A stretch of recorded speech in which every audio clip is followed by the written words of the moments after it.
Hi, I'm Larry Gifford. I have Parkinson's disease. This is when life gives you Parkinson's. Joining me on the podcast journey is my wife and partner in Parkinson's, Rebecca Gifford. Hello.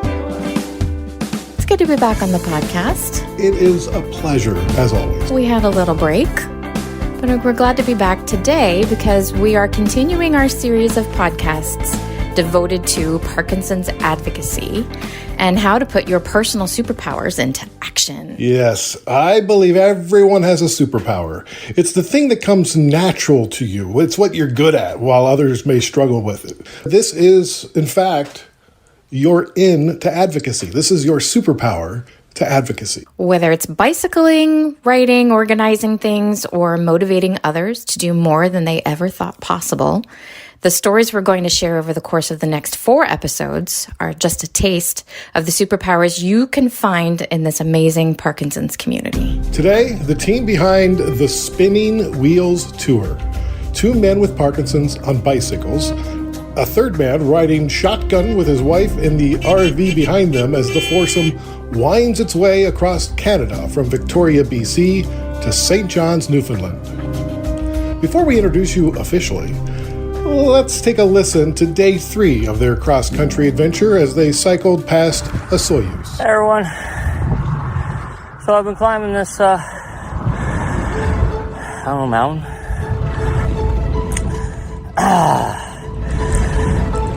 Yeah, it's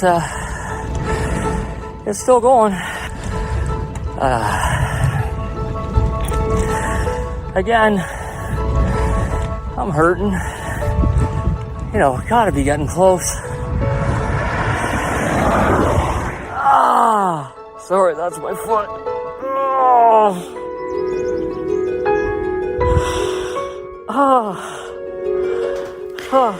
6,818 kilometers, or 4,236 miles. I wouldn't do either of those. Either way, it's a lot of distance. If they were flying, it would take 7 hours and 25 minutes. That's not including layovers. If they were driving nonstop, it would take 77 hours. And they hope to complete the challenge in 3 months. Oh, man, let's bring them on. Our guests today are the cyclists, Jim Redmond and Steve Iseman. Jim was on the podcast in season 1. He is from Ottawa. Diagnosed in 2014 at the age of 48, Steve went into hiding for 5 years, having lost the ability to do 2 things he loved, cycling and skiing. After much therapy, he's now able to do both. 3 years ago, he co-founded the Rigid Riders, a Greater Toronto Area Parkinson's cycling club. 2 other instrumental people on this journey are Mike Loghrin, who was diagnosed with Parkinson's just before his 50th birthday, and his wife and partner in Parkinson's, Darlene Richards-Loghrin. Darlene is behind the wheel of the RV, which they've named WANDA. I love when people name vehicles. I know. They deserve it. Yes. They work hard. Right. She's the one person of the foursome who does not have Parkinson's. Larry caught up with the group on day 2 of the Spinning Wheels tour. WANDA, the RV, was parked in slot 35 of the Capilano River RV Park in West Vancouver. Steve and Jim joined Larry at a picnic table under the RV retractable canopy. Larry poses his first question to Jim. How did you get this harebrained idea? You know what? It was actually my idea. I'm to blame for it because it was just something I wanted to do. I thought, you know what? I think I can do it. Maybe somebody with Parkinson's will look at, a schmuck like me, saying, hey, if that guy can do it, look at him, I can do it as well. And so my wife was saying, you know what? You should give Steve a call. I bet you he would go with you. And so I emailed Steve. Let me explain the sequence from here. Okay, go right ahead. Yeah. So Jim starts with this idea, approaches me. I lunk-headedly immediately say yes. Jim and I share a fallibility, which is that Parkinson seems to have robbed us of our executive function. Sure. And we're terrible organizers. Mike is a great organizer. So we knew what we had to do. We had to involve a professional. So we went and talked with Mike. and he laughed at us. He thought it was a ridiculous idea, and he laughed so hard and so long that he took it home and laughed it off to his wife, who said, "I'm going to make this happen." Nice. Yep, and they did, and really, you know what? If not for Mike and Darlene, this wouldn't be happening. I know a lot of other people came in and are supporting us and are continuing to support us, but those two, they're the reason we're here, and we're going to bug them along the way, but we are eternally grateful for you guys to making this happen. Well, it takes a team. Absolutely, a community, right? Yeah, it really does. Just like you have a medical team, hopefully, at your back, right? So your neurologist, your family doctor, your physiotherapist, your psychologist, or sometimes massage therapist. It takes everything to try to live as well as you can with this. And for us to do this as well as we can, it needed just more than Steve and I. And so we surround yourself, like Steve says, surround yourself with champions. And you can't help but succeed. We're surrounding ourselves with champions. There are a few goals for the Spinning Wheels Cross Canada ride. One is to reach out to Canadians with Parkinson's and let them know they aren't alone. Parkinson Canada says 80 to 90% of people with Parkinson's don't exercise or belong to any formal support groups. They want to encourage movement, goal setting, and educating people along the route who don't know anything about Parkinson's. We're also trying to promote the places that take care or offer support for people with Parkinson's. So, here in British Columbia, we're partnering with the Parkinson's Wellness Projects in Victoria, right? That's where we started off, and the Parkinson's Society of British Columbia. You're raising money for the organizations that you're teaming up with across the country. That's right, yeah. And so, we were I've mentioned the ones in BC. We're with the Parkinson's Association of Alberta. We're with U-Turn Parkinson's in Manitoba. We're with Passion for Parkinson's in Ontario. Plus, there's a program at Trent University in Peterborough where they offer cycling classes for people with Parkinson's. They need a little bit of funding. We're with the Parkinson Society of Nova Scotia. We're with the Parkinson Society of Newfoundland and Labrador. We're active. Yep. And Parkinson's Canada. And we're also with Parkinson Canada. Right, and so you can, Parkinson Canada will make sure that the money, they focus a lot on research, and I think they need to, right, because somebody does. Yeah. Parkinson's research is so underfunded in this country that, I shake because I have Parkinson's, but I also shake because I get angry because of the lack of funding, and it is tragic to me. But it's not research; it's the balance, right? It's between there needs to be a cure. That we are still taking a pill that was made in the 1960s as our main way to try to combat this disease. It is tragic to me. I know I've said that before, but it is. But you know what? There are organizations out there that are making people with Parkinson's work, right? I think, if you get diagnosed with Parkinson's recently and you come to this broadcast or this podcast, you need to get yourself a physiotherapist. And you need to get yourself a heart rate monitor. And it doesn't matter what you do.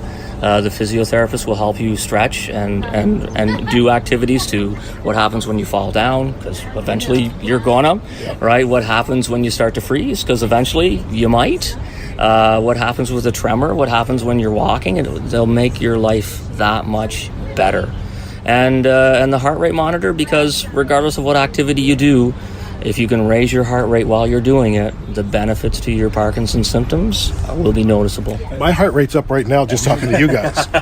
Another, just to pick up on that, another thing, frankly, that you need is to get in contact with rigid riders. If you're in the GTA, or frankly, we're trying to grow chapters along the way, and become part of a society, become part of a culture that is progressive.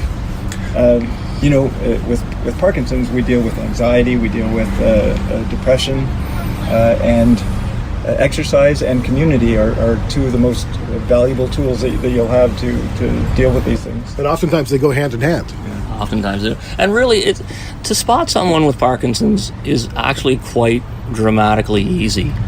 Because as soon as I got Parkinson's, I went from Jim to Jim, you look great. Right. And so all you need to do is find the really good-looking people in society, Yes. and they're the ones with Parkinson's, because everybody with Parkinson's looks great. Yeah. Oh, yeah, you look great. Yeah. Yeah, well, you should.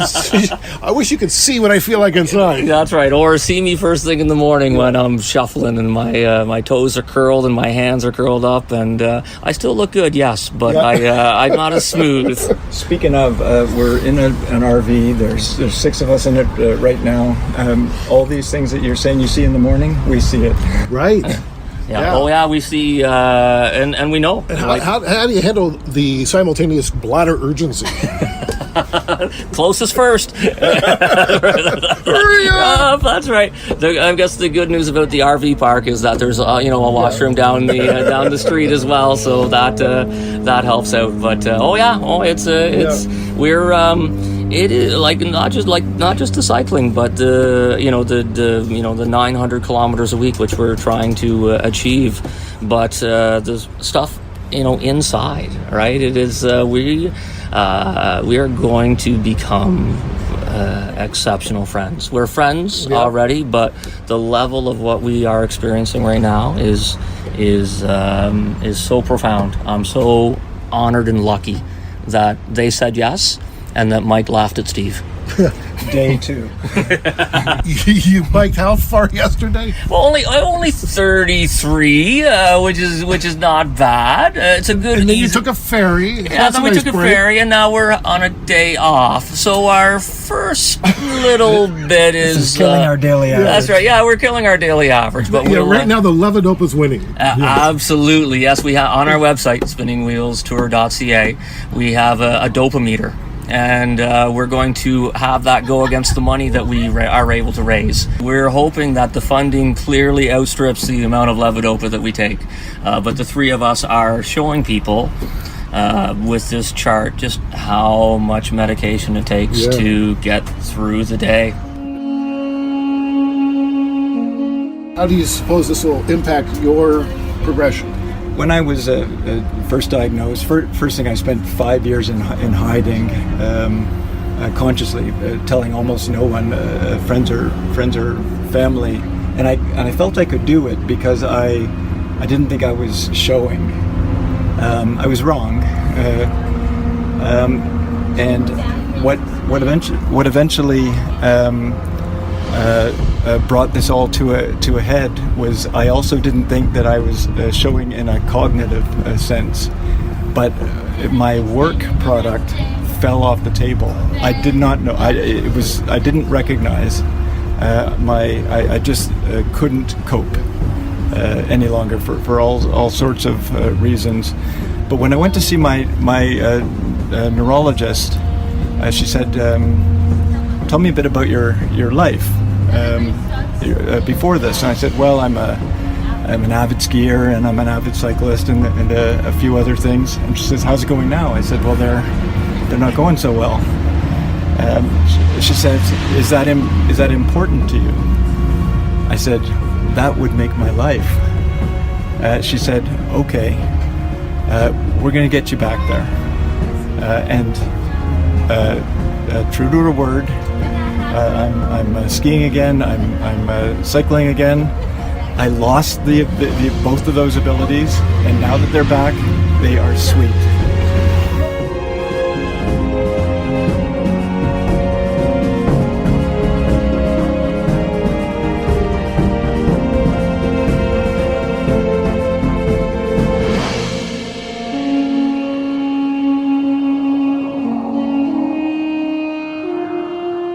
I was back on the podcast in year 1, which was a tremendous, honor. Actually, it was very exciting. But since that time, you know what? I take a little more medication now. And What does that mean? That means that I wasn't on levodopa when I was on. remember that, yeah. Right. Like, I was what are you, crazy? Yeah, right. I was only on one. I was on a dopamine agonist, the Nupro patch. Now I take 4 to 6. Level, which is still not bad, No, right? that's not bad. And I take another pill do that, but I guess I also take antidepressant now. And that is, I think that's one of the more profound symptoms that has progressed, is that the anxiety, the depression, and I mean, it makes sense. You know what? Dopamine is a neurotransmitter to help your muscles move, but it also is something that makes you feel good. Right. But I think and this ride is helping me with the support of my wife, and I haven't made it easy on her at all. But I can be more positive. I can, right? It's just a reality, and this tour is helping me do that, because the feedback we're getting is just phenomenal. I can choose how to react because I'm always in control of that, and so it's our spouses are more than just caregivers, right? That's partners is the way I love how you and Rebecca phrase it, right? It's a partnership, and it is for better or for worse, and I lost sight of that, and I let my frustration get the better of me, so I withdrew, and now I'm starting to come back, and that's great. That's really good. Yeah. Now, you had mentioned to me you listened to the talk that Rebecca and I did. How did that help you guys? And so, you know what? My marriage in jeopardy right now, right? And it's because I withdrew so much. And I think when you and Rebecca were talking about, you know what, Rebecca, you didn't sign on for this, and you know what, if you want out, like, there's no ill feelings, right? And she said, I did sign on for this, right? For you know what, the good times and the bad. And then when she asked you, are you in? And to be honest, at that moment, I started crying, because I realized that that's what it was. It wasn't that my wife wasn't in. It was that I was starting to not be in, because I wanted to feel sorry for myself, because I have Parkinson's. We're working on it. We're talking. We are working our way back, and I'm hopeful that you'll join us on the tour when we get to Ontario. But that's what it is. It's just like you lose stuff in the beginning and you can get it back. It's your relationships too, because it wasn't just my marriage that is suffering. The friendships that I established, I cut myself off from as well, and now I'm starting to reach out again. And to be honest with you, the talk, those 3 episodes, if listen to them again. If you've listened to them, if you haven't listened to them, wherever you get your podcasts, when life gives you Parkinson's, search out the episodes, The Talk.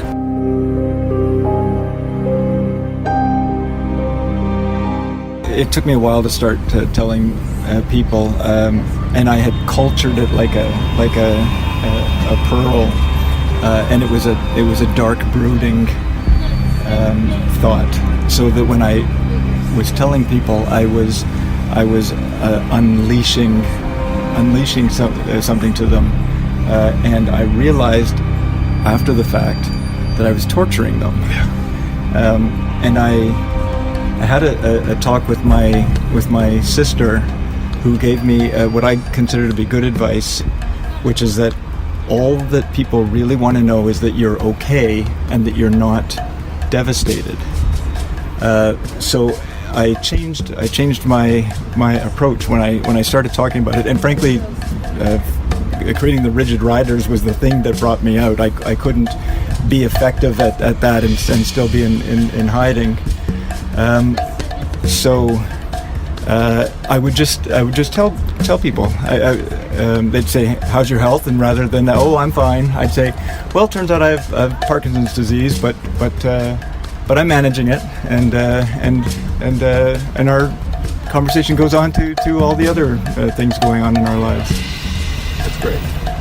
As you go through your journey here, when you get off your bike? Are you taking stock? So I have a book that is my diary, is my journal. I'm going to that. We're also doing blogs on the website, spinningwheelstour.ca. And for me, I actually, this blog that we do on a daily basis, I actually like to take a lot of care and put in a lot of detail into it. It's something I've done on prior trips. I look back on them. I sometimes pair them with the videos and the photographs, and I give it a lot of thought during the day. Like I said, you lose something you love, and then you get it back. Boy, do you appreciate every second of it. I'm so glad to hear they're journaling and blogging. I'm excited about that. As you may remember, I am a big proponent of this and have kept a journal most of my life. It will help them understand and make the most of their inner journey during the trip.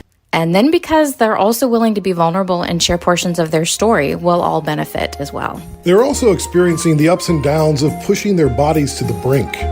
The 142 kilometers from West Vancouver through Burnaby, Surrey, Langley, Abbotsford, and past Chilliwack to Bridal Veil Falls was far from easy. Steve was looking for new body parts, and Jim was caught swearing on video shortly after arriving, writhing on the ground. So we need 2 hamstrings, 1 knee. Donations? Well, I'm videotaping, so now watch the language. Please peep over that. Okay, good. Oh, so yeah, today was a good day. We made it. Looking forward to tomorrow. Now, mind you, this is day 2 of cycling. These are the Rigid Riders. Yes, we're the Rigid Riders. So Mike and Steve, a few years ago, they can talk a little bit better, but I like talking about them. They got together and did almost the impossible. They got people who have Parkinson's disease who didn't want to ride bikes to not only come out and ride bikes, but go further than they ever thought they could and form a community of support that goes beyond riding bicycles. And so they would come to an event that my wife and I hosted, a 3-day pedaling for Parkinson's, and they quickly became the heart and soul of our ride, and everyone wanted to not only see them succeed, but we're so happy that they were even trying. It was amazing. It was quite a road leading to that. The reluctance was so high. Virtually every person we asked said I couldn't possibly, and they thought about balance and whether they had the stamina for it, and Mike and I just kept saying, look, let's think about the things that are holding you back. And then we would go away and we'd figure out a solution around it. Didn't have a bike, or I have nobody to ride with, or I don't know how to get on my bike. We spent, one example, we spent a day with somebody just figuring out how to throw the leg over the bike. And then another day, figuring out how to lift one foot off put it on the pedal. Oh. And that person, albeit on a tandem bike, rode 40 kilometers that day. Wow. I know, it was amazing. And I'm going to tell another story. One of the Rigid Riders who had problems with balance often had to do a control fall when she was stopping. Her name is Karen, and she's an amazing person. And she was talking to my wife and was telling her this and said, you know what, I know how to stop traffic.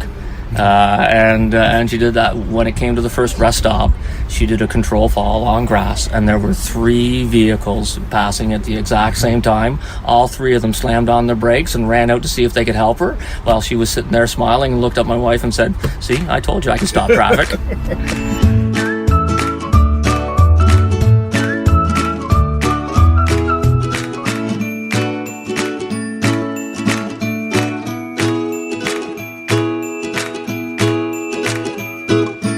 When I say surround yourself with champions, it doesn't mean everybody's a home run hitter. It means that they are trying their best, really, like like genuinely trying their best. I draw a lot of inspiration from people that I see doing that, and there's a lot of people in the Parkinson's community. Well, when you ride a bike, you need a lot of spokes in your tires. Absolutely, you don't have it. That spinning wheel doesn't go by itself. Exactly. Well done. For those of you, I know we're on, you can't see anything, but Mike is sitting about 6 feet away from us, and he's actually filming this for our purposes, and we're going on for so long that he needs medication, and his hand is starting to cramp, and he's getting the shakes, and probably somewhere in the background there's a phone with an alarm going off right now, and so I've just thought I have to share that. Let me Jim and I flew here. And my carry-on bag was just my medication. I, of course, didn't want to let it out of sight. So it was the only thing in the bag. And 3 months' supply, I can tell you, was genuinely heavy. Oh yeah. A month is heavy. No, I know. It's we have so many alarms going off around here throughout the day, just because we're on slightly different schedules and taking slightly different things. But there are alarms going off all the time. We have to have so many charging cords to make sure that our phones don't go dead, because the alarms will shut off.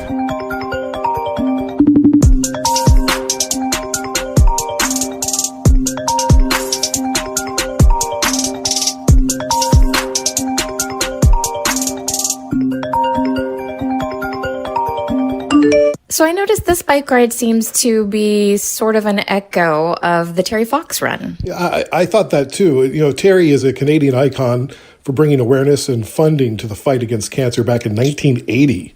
I asked Jim and Steve if Terry was an inspiration for them. Yeah. And you know what? We were in Victoria yesterday, and before we left, we had to dip our back tires in the ocean. And then there's a sign, a Mile Zero sign, with a statue of Terry Fox in the background. And so Steve and I actually literally ran across the street at a stoplight so that we could get our picture taken there on our bikes. And we were talking about, Darlene and I were talking about maybe just how emotional it's going to be when we go to Thunder Bay and we see that statue. And then to be able to dip our front tires in the Atlantic Ocean, I imagine there'll be a couple of tears on our face as well. What can you tell people who aren't familiar with Terry Fox's story for around the world that are listening, who he was and what he means to Canadians? So Terry Fox was a young man who had cancer. This afternoon at 2:45 in St. John's Harbor, Terry Fox dipped his foot into the waters of the Atlantic Ocean. And one morning I woke up and I couldn't get out of bed. That day they told me I had a malignant tumor and that I had to have my leg amputated in 4 days. And I decided after my 1.5 years of chemotherapy that I'd try and run across Canada and raise as much money as I could. He decided he wanted to do something called the Marathon of Hope. And he started on the East Coast and dipped his prosthetic leg in the ocean and ran a marathon every single day with one leg, basically. You know, sometimes I have to run in a lot of pain and I get pretty tired.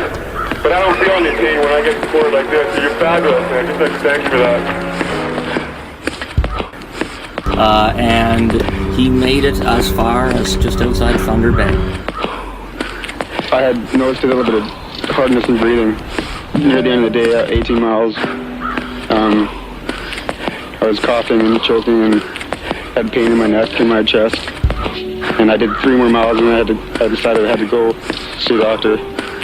And it was discovered then that originally I had primary cancer in my knee 3.5 years ago. And that the cancer had spread, and now I've got cancer in my lungs, and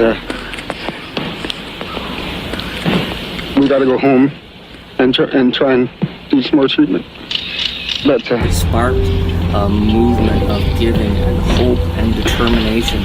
All I can say is if there's any way I can get out there again and finish it, I will. And positivity that, like every year, across Canada. In September, normally, every school raises money for cancer research, and they call it the Terry Fox Marathon of Hope. I've said to people before that I'm going to do my very best to make it. I'm not going to give up, and that's true. But I might not make it, and if I don't make it, the Marathon of Hope better continue. And every kid walks, runs, whatever, around their schoolyard so that they can raise money for people with cancer. Terry Fox ultimately raised $24 million by the end of 1980. That's $1 for every Canadian at the time. And today, the Terry Fox Day is observed in 24 different countries. And on the 40th anniversary of the Marathon of Hope, ESPN Films 30 for 30 showcased Terry Fox in a film called Into the Wind. His Marathon of Hope was cut short after 143 days, a total of 3,339 miles, which is, approximately running from Miami to Seattle. Wow. He died on June 28th, 1981, at 22 years old. 41 years from that date, the Spinning Wheels Tour left Vancouver across the Lionsgate Bridge and headed to Bridal Veil Falls.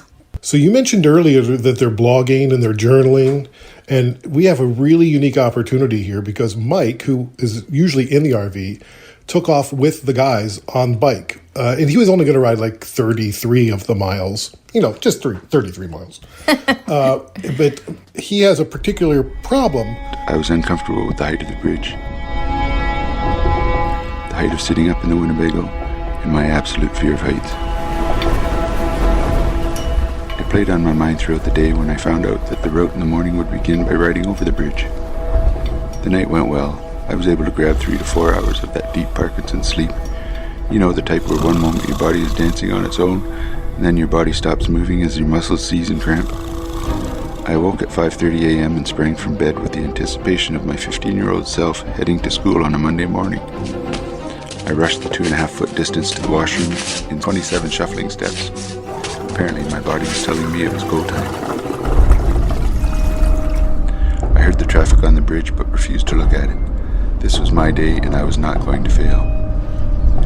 Our 6:30 start was only off by 30 minutes, which is pretty good for me. With Steve in his usual spot leading and Jim next, I brought up the rear. Whether it's cycling or horse costume, I know my role. Steve was probably halfway across the Lionsgate Bridge before I was even on it. I slipped into a low gear, put my head down and rolled. I got into a rhythm. The bike lanes over the bridge are one way. We climbed. Jim started to pull away. I quickened my pace and settled into a chant of, "Catch Jim, catch Jim." I ignored the ground and then the water as I recited, "Catch Jim, catch Jim." I was gaining. Catch Jim, catch Jim. I was almost 3/4 of the way up the ridge. Catch Jim, catch Jim. I was doing it, conquering my fear. What was I so worried about? I believe we can tend to overthink and stress ourselves out, which does not help our Parkinson's.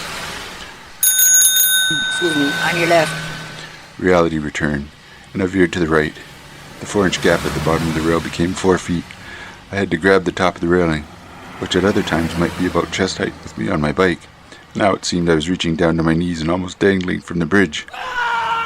So it seemed. I did some kind of funky chicken dance to get my feet out of the pedals. I was off my bike and freaked out. But I had eluded death and the fall of 1,000 kilometers to the watery depths below. You may recall me mentioning that I don't like heights. I was shaken. I was shaking. Keeping calm and rational, I hoped with all my being that the shaking would not be the right frequency to bring the whole bridge down. I stood and tried to calm my nerves. A city bus rumbled by. Not wanting to end in defeat on the bridge, I carefully stretched my leg over the bike seat. Another cyclist passed, clipped in my left foot. I gathered my strength. With a mighty shove, I put all my power into an uphill push to get over the bridge. Unfortunately, all the power I could muster was about the strength of the last 3 spaghetti noodles soaking in the brackish water at the end of the lunch in the cafeteria. I went nowhere. I got off my bike again and shook some more. Jim, having hit the cyclist go past, thought it may have startled me. He turned and looked at me and knew he was right. Steve, well, he was nowhere to be seen on the other side of the bridge. Jim returned to me and took my bike and walked to the top. I proceeded up again, visibly shaken with my shuffling short steps in my cleated shoes. By the crest of the bridge, Steve had returned to us. Between Steve and Jim, they were able to extract me from the Lionsgate Bridge without calling for any first responders.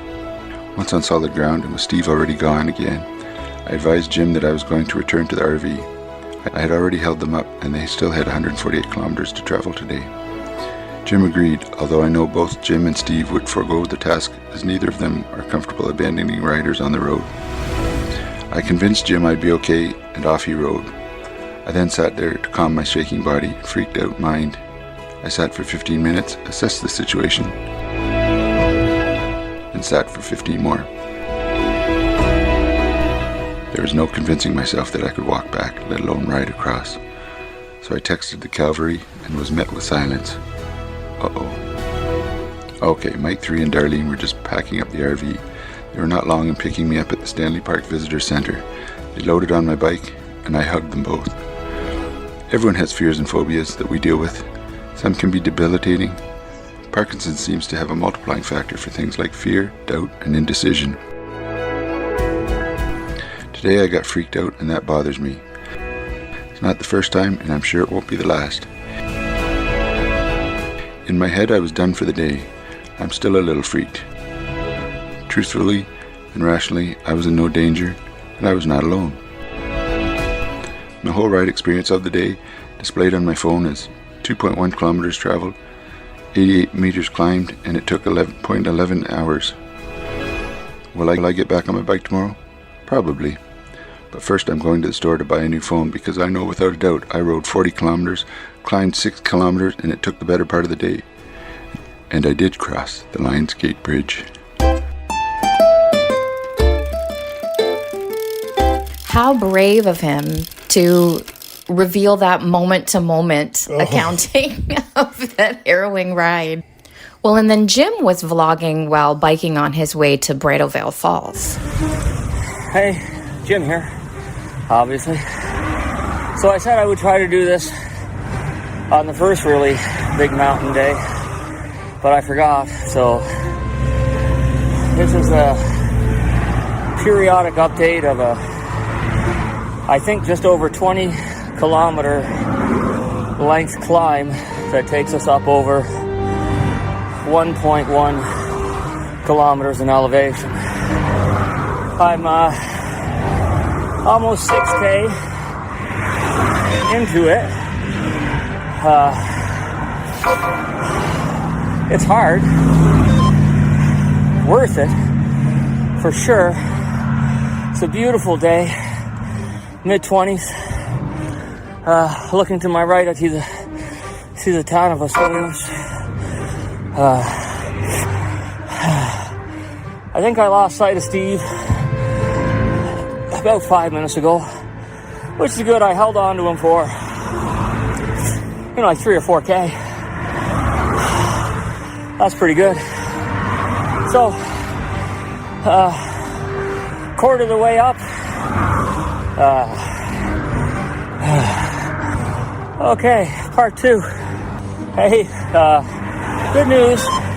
I actually caught sight of Steve again, and then realized that he had pulled off into a spectacular view lookout to take pictures.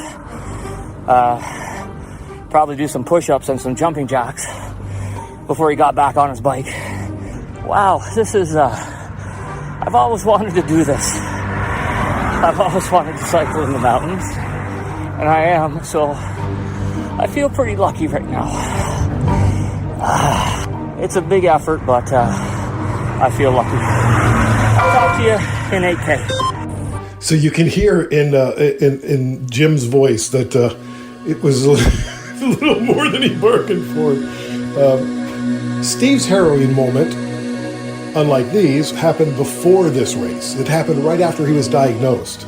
He was with his sisters, and they headed to Nepal. I climbed up to base camp, yeah. Like it's no big deal. What made you do that? Parkinson's. There's a good news story to Parkinson's that I'm not sure people think about. When I was a younger, stronger man, I had set an ambition for myself of cycling across Canada. But I never did. I got Parkinson's, and all of a sudden I got focus. Things that were bucket list were either do it or don't do it. It's a John Krakauer book, Into Thin Air.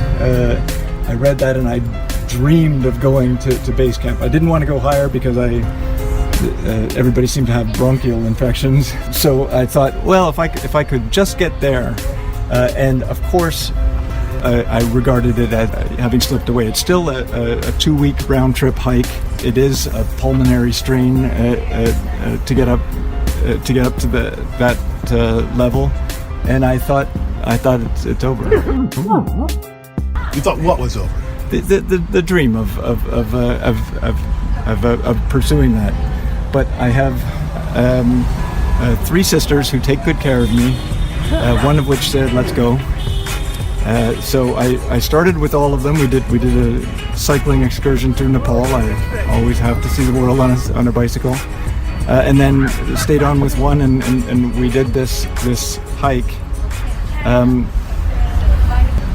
When you get up to base camp, you can actually barely see Everest. It's hidden behind another thing, but there's another sort of a smaller mountain that you can climb, and from there you can get a great view. By the way, I did this in the middle of winter in February, and it was okay when the sun was out, but it got bristlingly cold at night, and there is no source of heat or electricity or anything of the sort on the mountain. So I sat alone on the side of a hill in the most remote region you can imagine. That day, the world put on a show for me. There was this unbelievable sunset on Everest. It turned the whole mountain flaming red, and I'm the only one in the world that's watching this. And it was in defiance of Parkinson, and because of it.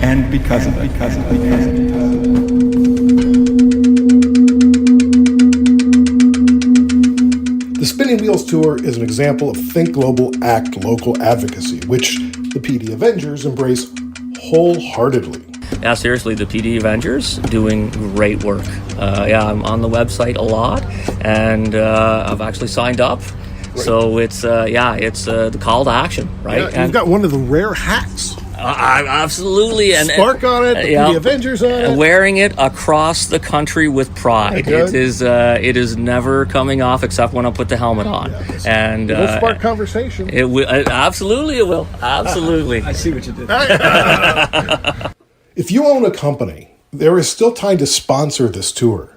So far, just 2. The big one is DeGero. DeGero provides connection diversity, redundancy, and continuity by aggregating multiple networks into a single service. It sounds complicated, but really it just means they can talk to you while they're riding their bikes.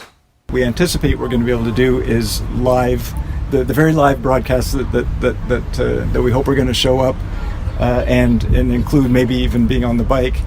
The second is Athletes Care. They're an Ontario-only company, but nonetheless have sponsored us in a really significant way out of, frankly, love and appreciation for what we're doing. Well, that's great. We'll get you 20 more sponsors. You know what? That'd be awesome. Yeah. The more the merrier, right? Jump on the wagon, everybody. We can take your brand coast to coast. Thanks, guys. Good luck. Thank you, Larry. Thanks, Larry. Not everybody has to ride across their country in order to make a difference for Parkinson's or whatever their cause is. I think they are an inspiration for all of us on really pushing our own personal boundaries and what is possible. They're taking something that is joyful and meaningful for them and using it to support a cause that they believe in. And that's all that advocacy means. Yeah.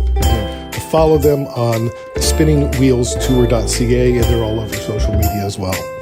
This is When Life Gives You Parkinson's, a Curious Cast podcast. The presenting partner is Parkinson Canada. Diagnosed with Parkinson's? You are not alone. Parkinson.ca. Thanks also to our promotional partners, the World Parkinson Congress 2023 coming up next year in Barcelona, Spain. We'll keep checking that website. They're going to be registering people soon. WPC2023.org for details. The Michael J. Fox Foundation Parkinson's podcast, hosted by Larry Gifford. Available on Apple Podcasts and at michaeljfox.org. PD Avengers, a global alliance of people with Parkinson's, their partners and friends, united to the cause of ending Parkinson's disease. Join us now at pdavengers.com and be sure to check out the new events calendar. Spotlight YOPD, the only organization in the world with the singular focus of raising awareness of young onset Parkinson's disease.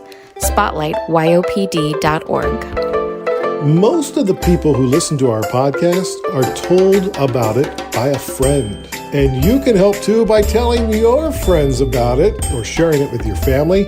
Oftentimes there's an episode that may really resonate with you, and it's a great way to start a conversation with friends or family. So your personal recommendation is the most effective way to grow our audience and continue to raise awareness about Parkinson's. You know what, if I didn't have Parkinson's, if we didn't have Parkinson's, we wouldn't be sitting here talking to you. Yeah. We wouldn't be going across the country. Right. We wouldn't be meeting people. And so really, it's bittersweet, right? I don't like that I have Parkinson's, but I'm in control of how I react. And what we're doing is sweet. Keep positive. Keep exercising. Keep listening. We'll talk to you next time. Canada may be known for its landscapes and friendly people, but beneath the surface lies a darker side of crime, history, and the paranormal. Since 2017, the award-winning Dark Poutine podcast has explored the shadowy corners of the Great White North and beyond, delivering chilling tales from a uniquely Canadian perspective. Hosted by Mike Brown and Matthew Stockton with over 300 episodes and fresh releases every Monday, Dark Poutine is your weekly ticket to the creepier side of Canada. Listen to Dark Poutine on Apple, Spotify, Amazon Music, or wherever you get your podcasts.